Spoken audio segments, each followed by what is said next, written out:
Okay, Assalamualaikum. Kita dekat Masjid Senayan. Ada Amir macam biasa. Tapi lawa weh masjid ni. Genuinely lawa. Aduh, kamera pakai rosak tu. Tapi korang tengok lah, nampak lawa kan. Tengok dia punya architecture dia. Lawa weh.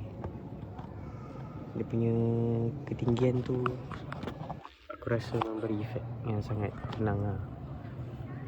Untuk masjid yang rasa luas macam ni kan, kau masuk rasa macam tenang je. Tak ada nak rasa sempit ke apa kan. Lepas tu detailing dia lawa, memang lawa gila lah. Cakap kau, dia macam dekat Masjid Nabawi sikit ada tak? Lain-lain kat area merah depan tu. Macam dekat ni, macam dekat Masjid Nabawi. Vibe-vibe macam tu lah. Lepas tu dia banyak. Dia pakai apa tadi? Mozaik dia pakai. Kan. Kalau kat luar tadi dia pakai mozaik tu daripada bawah sampai atas, daripada sampai siling tu. Tempat orang tak boleh tu pun dia nak ni.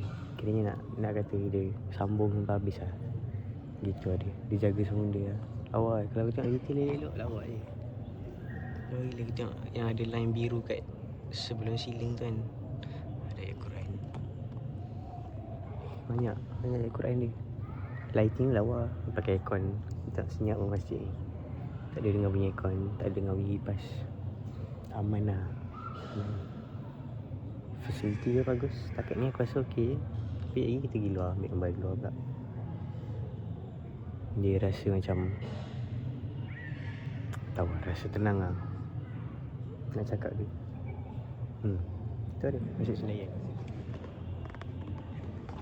Aku first time datang Masjid Senayan ni.